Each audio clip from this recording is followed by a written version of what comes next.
Hey yo, fans of the fucking sport, what up? It's Lamech with Selah Sports TV back at you with another one. Hey, I'm gonna talk real quick about this Jim Jones thing.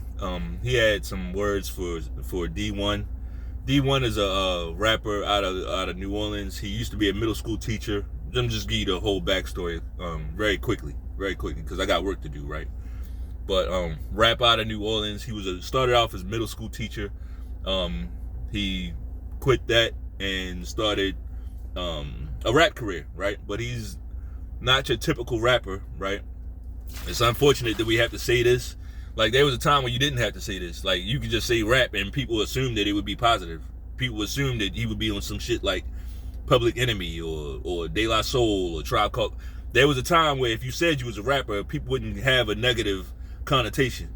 But now when you say he's a rapper and he's not talking about killing, selling drugs, prostitution, or that type of shit, you gotta qualify your statement by saying he's a rapper, but he's not like your typical rapper, right? He's a positive rapper. He's a positive rapper, right?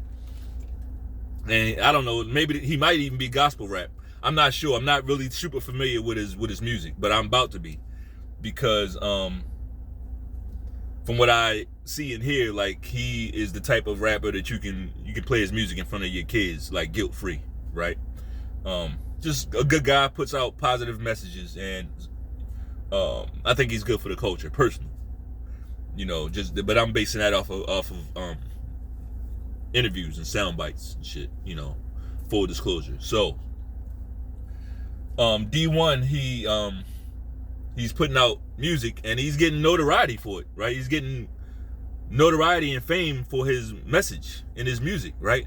So he's used the moment that he's in right now to question other rappers and say, hey, what are we doing, right? I think he named Rick Ross, he named Meek Mill, and he named Jim Jones, right? And he names these guys and he's like, guys, what are we doing?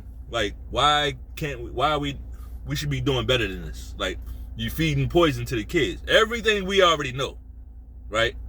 We already know. I hear people complaining about how fucked up hip hop is, for years. Basically ever since Jay-Z, hip hop has been off the deep end, right? Not saying that it wasn't nobody before him, but we know NWA. We know. I was the kid sneaking with that shit in my earphones listening to NWA. But that's the thing. Back then, you had to sneak and listen to that shit. You think I was blasting NWA in front of my parents? Ain't no fucking way. No. You had to sneak and listen to that shit. You had to go, dip off, turn your earphones way down, and listen to it. And you be giggling and shit, right? Yeah, that's what we was doing. But now, look at it. But something about Jay-Z, once he made everything material, Jay-Z is the one that brought all that material and brands and all this stuff. Like, that, yeah. So, go back and do some research on that. See, some of us was able to see the full growth of hip-hop. The grand opening and the grand closing of it, right? To now, we got this prostitution era of rap. You know what I mean? And it's pretty much dead now. I hate to break the news to you. Hip hop is dead. Once you see this type of stuff, once you see a Sexy Red or Sukiana or whatever the fuck whatever her name is, like, that type of, once you see this is like pushed out to the forefront to where even Cardi B is like, oh God. Cardi B looks down on it. Once you see that, it's over. And Town Business, he dropped a video about this a few weeks ago, and I agree with him. I can't remember exactly what he said, but the point is, this shit is fucked up. Like, hip hop is fucked up. And I'm just like, it's time to let the shit die. Like, it started off great. Right? It got even better. Like I said, you had groups like Public Enemy and Tribe Called Quest and you know, groups like De La Soul and fucking all these groups, Stetson Sonic, and like even the Wu-Tang, right? Most of Wu-Tang was good, right? For the most part. You know? It started off great, but then we allowed it to get poisoned. We allowed it to get poisoned. We allowed that. We allowed it to get poisoned. Why? Why do you say we allowed it? Because we let the money, like those labels started, they saying, oh yeah, we can, this can be commercially successful, right? Once that money, that outside money got poured into it, we lost control of it. And they started controlling. All right, think about, never mind, I ain't even gonna go there. That might be too deep. But they just put it like this. The execs started controlling the artists instead of the other way around. And they used the money to do it. They used niggas like Jay-Z to do it, right? So once that happened, it was no turning back. We lost it. We lost it, and they started using us to poison us. Make a long story short, D1 is speaking on that. He's like, what are we doing? He's like, it's 2023. Like, why are we still doing this? And he called out the guys that I named before. But one of these guys, Jim Jones, right, took such an issue with it that he gets on the interview with Sway, and he's like, yeah, man, because you got to watch who you talk about. I do a lot of good in the hood.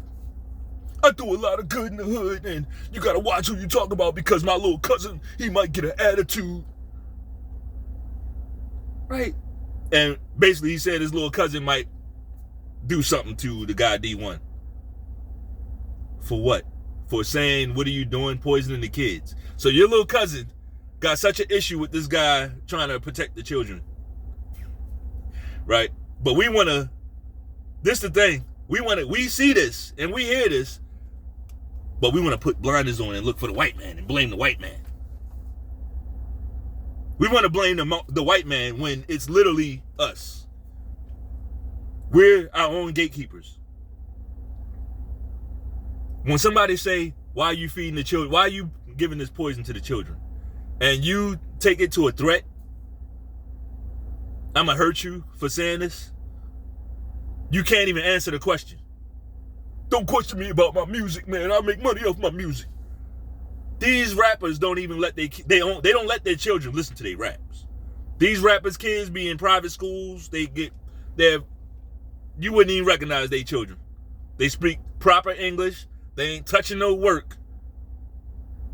They ain't doing none of that. They feed that shit to you, but we want to see them as, oh, that's a black man. Don't talk about a black man. Man, fuck out of here. I'm gonna talk about a black man. Because we gotta get rid of these niggas. And I don't mean nothing physical. I'm talking about, if they take it there, yeah, then I do mean physical. But I'm not talking about that. I'm talking about starve them out by not supporting their shit. Right? I'm talking about cancel. These are the motherfuckers that need to be canceled. Like when you can't even stand up and speak up for the children without somebody getting upset and making threats, that's a problem. That's a fucking problem. And for Jim Jones, like, dude, he's a fucking clown. Jim Jones is an absolute fucking clown, bro.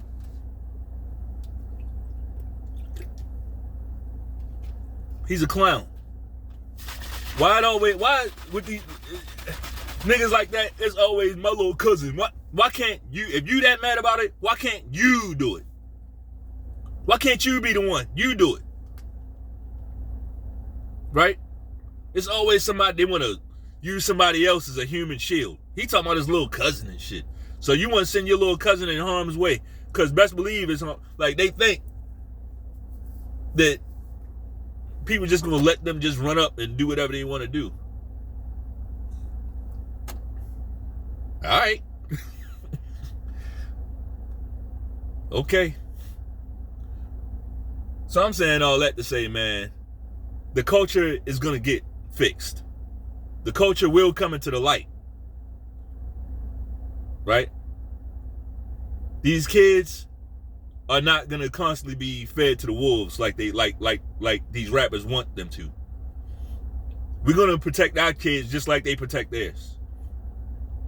That's going to happen. Right? What is accepted is changing. It's going to change, whether they like it or not. We're going to come up out of this darkness. And shout out to, while I'm talking about it, shout out to the homie Andre Benjamin, Andre 3000, right? He's coming out with a bass flute album. I love it. I love it. A, I'm a jazz head already. B, I love the fact that it points to musicianship. Like, we are so talented. Like, sometimes I think that we lost that. We lost the fact that we're talented musically. Just a little side note, little side nugget. There was a time when Lil Wayne was gonna drop a rock album, right?